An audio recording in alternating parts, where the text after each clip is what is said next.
hypertrophic commercialization, social-political heat death, cultural hybridity, feminization, programmable information systems, hypercrime, neural interfacing, artificial states and intelligence, memory grading, personality transplants, body modifications, soft and wetware viruses, nonlinear dynamic processes, molecular engineering, drugs, guns, schizophrenia.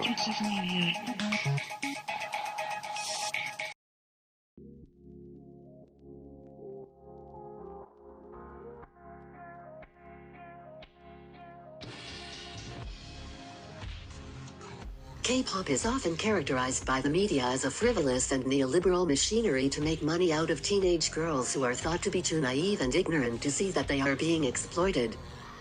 This is not only a misleading vision, but it is also a superficial and westernized view.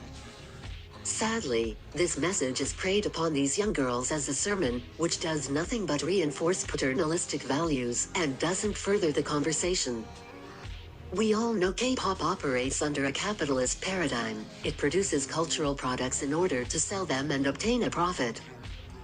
But this won't stop an increasing number of people from consuming it. Could K-pop be more than this, a frivolous culture machinery? And even if it were just that, could it still be subversive? I intend on exploring these notions in order to further examine the subversive power of K-pop and how it can actually subvert the capitalist paradigm under which it operates, or rather, push its agenda to arrive to a post-capitalist paradigm. Having said that, an interesting analogy can be traced between the term K-pop and K-punk. Even though they differ in meaning, the K in K-pop stands for Korean, whereas in K-punk it stands for cyber, deriving from Greek terminology. And the terms punk and pop are practically antonyms. It's remarkable how similar their signifier is. At first sight there might not appear to be any significant link between the two terms other than their written form. However, K-pop can be interpreted as a strategically accelerationist phenomenon inscribed in a sino-futuristic landscape. Hard revolution, which is the revolutionary path. The innocent victorious, is there one?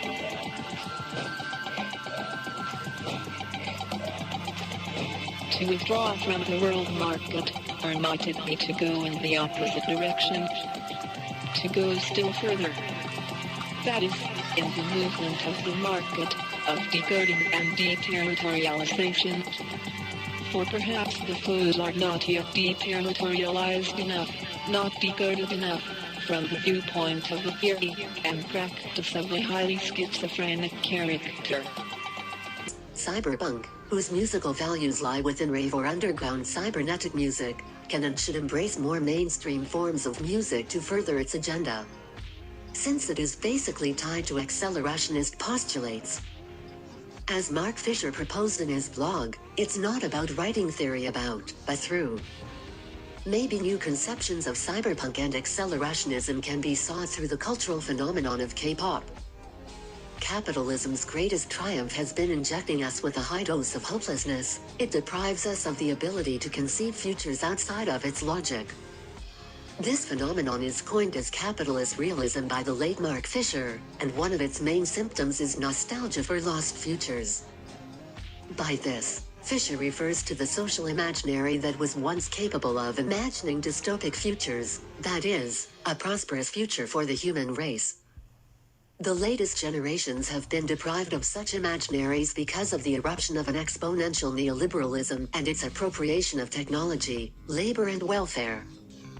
A great deal of culture produced in the West, from memes to TV shows, encapsulate a sense of surrender, the impossibility of real change. The pain of living in a neoliberal world to which no end can be put other than by ending. In postmodern Western societies, a nostalgic, endless repetition of the past exists, from fashion to video games. The past is fetishized and venerated. The present is fragile. The future does not exist anymore. Fisher fished the term hauntology, coined by Jacques Derrida to refer to this symptomology, the reiteration of the past in the form of cultural ghosts. Thus, since the late 90s the predominant creative mode has been pastiche, by putting together ghostly fragments of different types of culture, music, cinema, video games, etc., and appropriating their temporality to the present. Despite all of this, the West, and especially Europe with its Enlightenment inheritance, insists on the concepts of originality and individuality.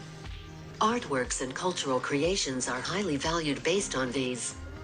This insistence on originality and individuality slows down the possible progression of society and its common imaginary. Through this atomization process, individuals become increasingly isolated from each other, megalomaniacs, and driven by an obsession with the self. The future seems cancelled. Endemic depression enters the game. Garbage time is running out. And what is late, make it 11.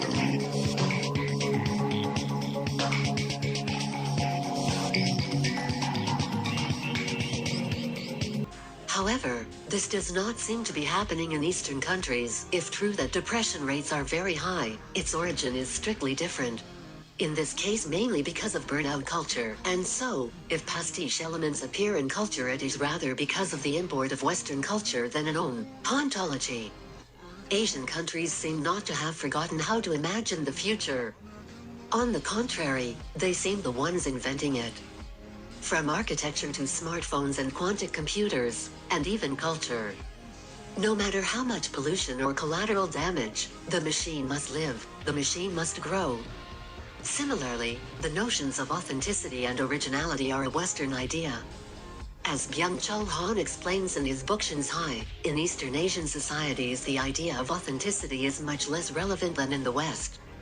In fact, many historical temples and buildings in China, South Korea and Japan are actually remakes that were built after the original buildings were destroyed or damaged. Yet they are conceived as having the same historical and cultural value. Chinese have even coined the term Shanghai to describe a fake, a copy. There are all kinds of Shanghai products, from phones to high-fashion clothing, often playing with the original name of the brand. In doing this, not only a creative power is put to work, but also a subversive one, challenging the established monopolies that rule the economy. So in opposition to the Western idea that all copies lack value and therefore only original products are valuable, Eastern Asia has been much more comfortable with cultural hybridity in opposition to the cultural hegemony of the West. To this, we have to add colonization and westernization brought upon Japan and Korea. World War II destroyed most of Japan's industry and infrastructure and saw the occupation of Japan by the Allied powers, which brought the liberalization of the economy and the privatization of many sectors. It also saw the cultural influence from the USA which still prevails. It is in this context that a phenomenon like K-pop thrives. Its origins can be traced back to Japan's occupation of the Korean peninsula. The term K-pop, contrary to common belief, does not refer to a specific genre of music, but to the musical scene taking place in South Korea since 1992. With the first boy band being Seo Taiji and the Boys. It is a cultural phenomenon, much too hybrid to be categorized, since it includes many music styles and genres. It is worth mentioning that, although a great deal of K-pop is produced under big labels that monopolize the music industry, there is also an indie scene, and it is becoming stronger. Hence, it would be wrong to categorize K-pop as being strictly under the rule of cooperative media, since, like in the West, there are many production and distribution models. I want to focus here on the so-called idol music, which is in fact produced under big companies and is breaking through the masses worldwide.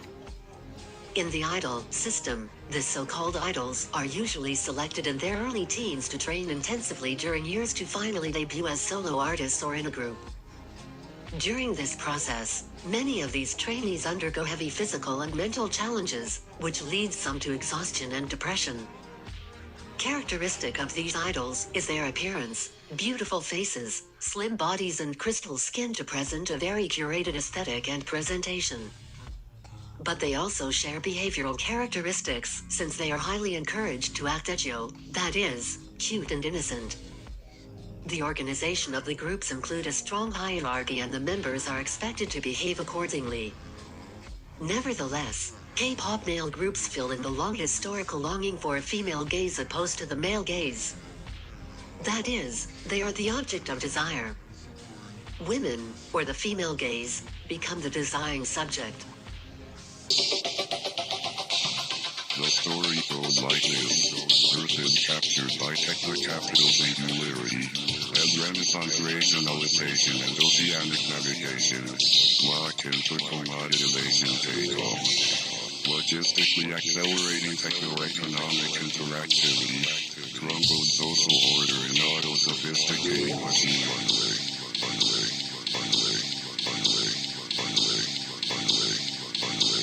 Try to step right